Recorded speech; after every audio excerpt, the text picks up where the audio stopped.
আসসালামু আলাইকুম, কেমন আছেন সবাই? আশা করি সকলে অনেক ভালো আছেন। আমি আজকে আপনাদের রেওয়ামিলের 4 নম্বর সৃজনশীল দেখাবো। তো চলুন শুরু করা যাক। প্রথমে কি বলছে ক নম্বরে, ওহি সিরামিক এর রেওয়ামিল মোট কত টাকা অন্তর্ভুক্ত হবে না তা নির্ণয় করো। তো চলুন শুরু করা যাক। এখানে আমরা 4 নম্বর ক, চলুন ঘরটা কেটে নেওয়া যাক।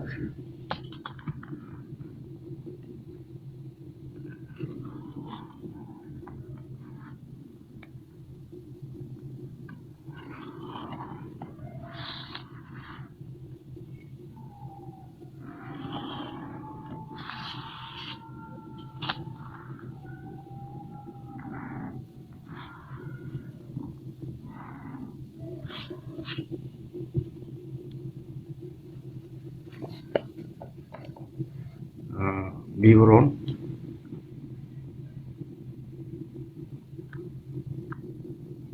টাকা টাকা কি আছে? ব্যাংক উদ্বৃত্ত,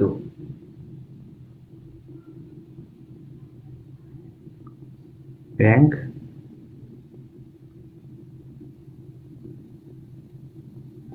উদ্বৃত্ত কত টাকা? 15,000 টাকা। এরপর আছে সমাপনী মজুত পণ্য,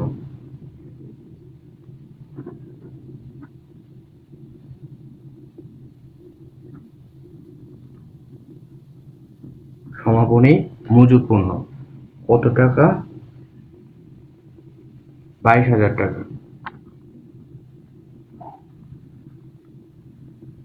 এই দুটো যোগ করলে হয় 37,000 টাকা।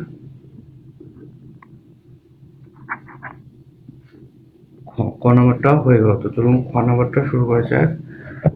খ নাম্বারে কি বলছে? উপযুক্ত তথ্যের আলোকে ওহি সিরামিক এর রেওয়ামিল প্রস্তুত করো। চলুন শুরু করা যাক। রেওয়ামিলের ঘর কাটি। তার আগে লিখবো ওহি সিরামিক, ওহি সিরামিক রেওয়ামিল,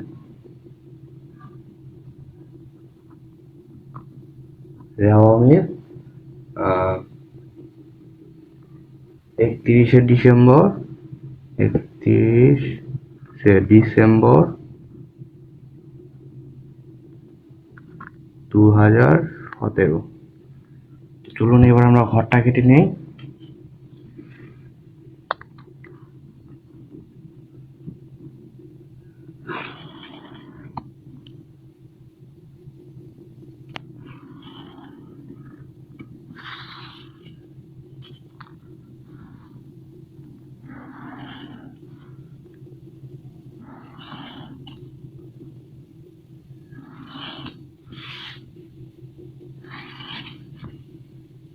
এখানে হবে ক্রমিক নং, এখানে হবে বিবরণ, খবিষ্ট ডেবিট ক্রেডিট। প্রথমে আছে মূলধন,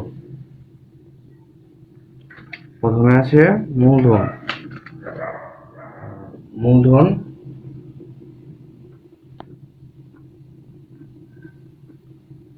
মূলধন মূলধন কত টাকা? 94,000 টাকা। মূলধন কি? মূলধন অলওয়েজ ক্রেডিট।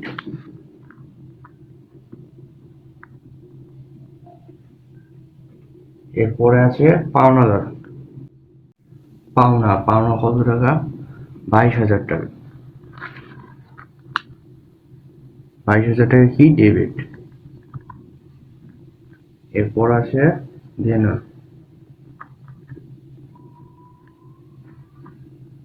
দেনা কত টাকা? 15,000 টাকা। দেনা কি? দেনা ক্রেডিট। এরপর আছে আয়কর,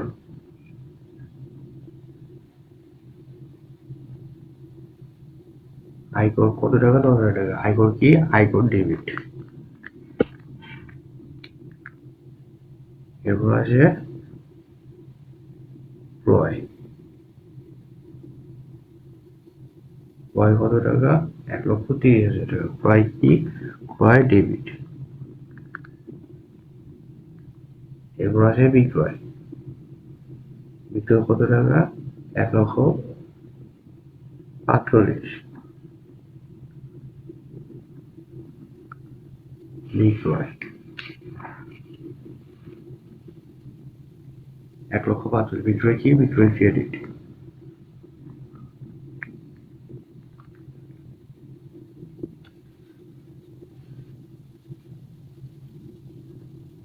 এরপর আছে প্রাপ্ত ভাড়া।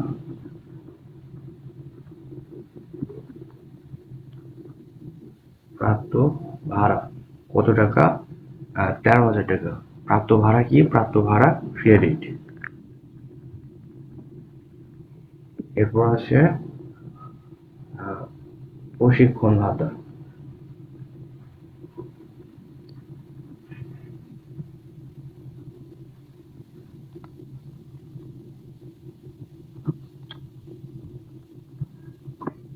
প্রশিক্ষণ ভাতা কত টাকা? 5,000 টাকা। প্রশিক্ষণ ভাতা কি? প্রশিক্ষণ ভাতা ডেবিট।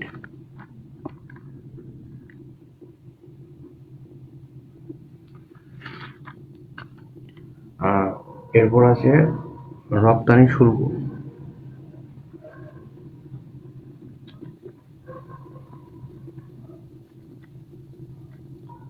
রপ্তানি শুল্ক রপ্তানি শুল্ক কত টাকা? 13,500। রপ্তানি শুল্ক কি? ডেবিট। 13,500। এরপর আছে প্রাপ্ত বার্তা।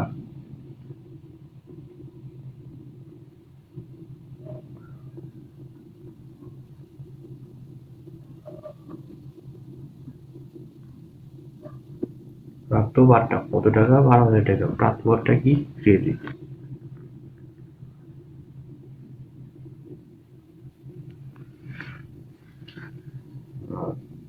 এরপর আছে বিনিয়োগ।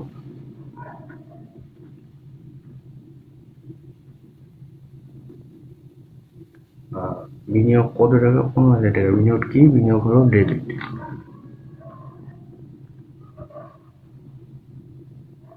এরপর আছে লভ্যাংশ প্রাপ্তি। লভ্যাংশ প্রাপ্তি কত টাকা? 500 টাকা। এটা কি? এটা ক্রেডিট।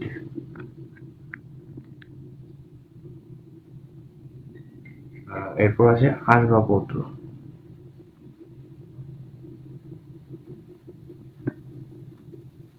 আসবাবপত্র কত টাকা? 40,000 টাকা। আসবাবপত্র কি? আসবাবপত্র হলো ডেবিট।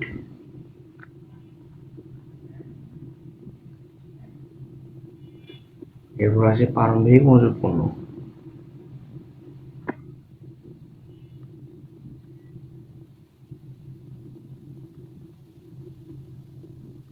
প্রারম্ভিক মজুত পণ্য কত টাকা? 25,000 টাকা। প্রারম্ভিক মজুত পণ্য কি? প্রারম্ভিক মজুত পণ্য হলো ডেবিট।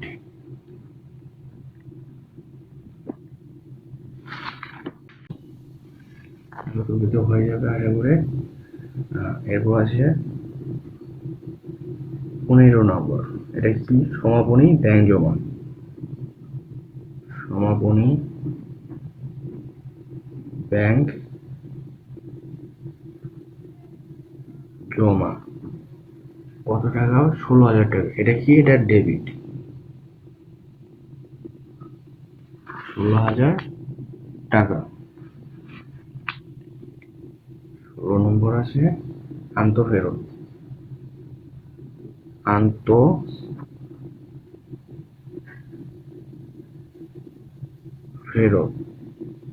কত টাকা? 3,000 টাকা। এটা কি? এটা ডেবিট।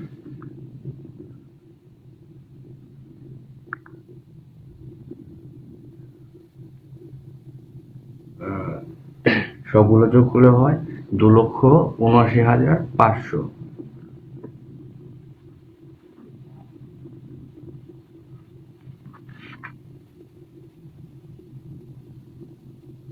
2,79,500 500।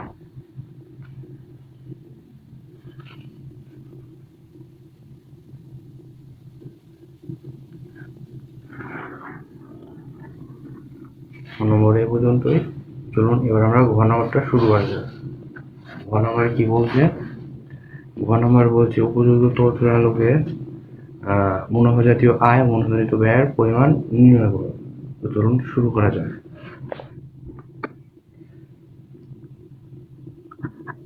ঘ নম্বর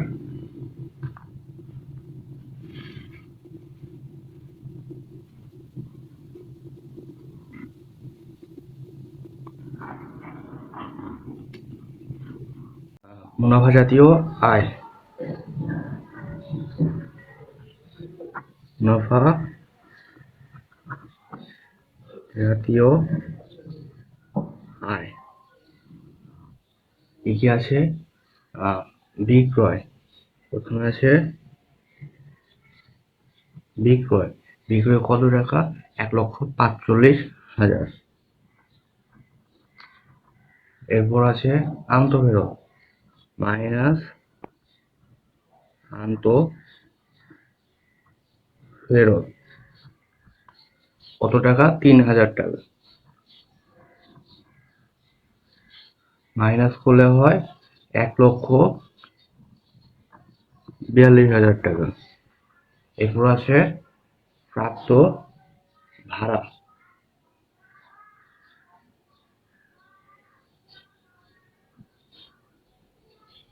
প্রাপ্ত ভাড়া প্রাপ্ত ভাড়া কত টাকা? 13,000 টাকা। এরপর আছে প্রাপ্ত বাট্টা।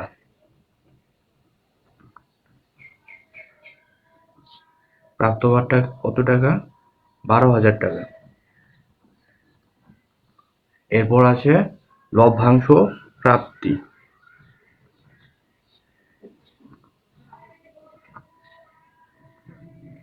লভ্যাংশ প্রাপ্তি কত টাকা? 500 টাকা।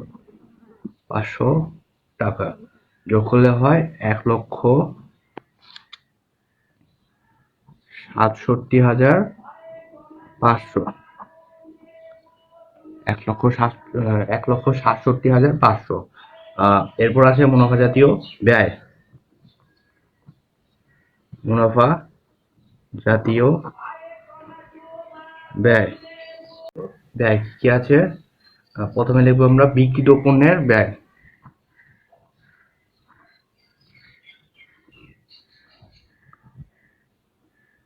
বিক্রিত পণ্যের ব্যয়। বিক্রিত পণ্যের ব্যয় সর্বপ্রথম কি কি আসে? প্রারম্ভিক মজুত পণ্য। প্রারম্ভিক মজুত পণ্য। প্রারম্ভিক মজুত পণ্য কত টাকা? 25,000 টাকা। এরপর আছে ক্রয়। ক্রয় কত টাকা? 1,30,000। এরপর আছে সমাপনী মজুত পণ্য। এটার সাথে এটা যোগ করলে হয় 1,55,000। এরপর আছে মাইনাস সমাপনী সমাপনী মজুত সমাপনী মজুত পণ্য। সমাপনী মজুত পণ্য কত টাকা? 22,000 টাকা। মাইনাস করলে হয় 1,33,000 টাকা।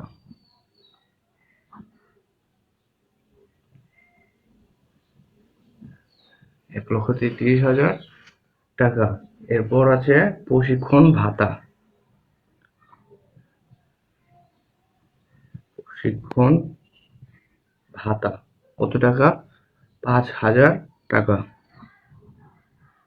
এরপর আছে রপ্তানি শুল্ক।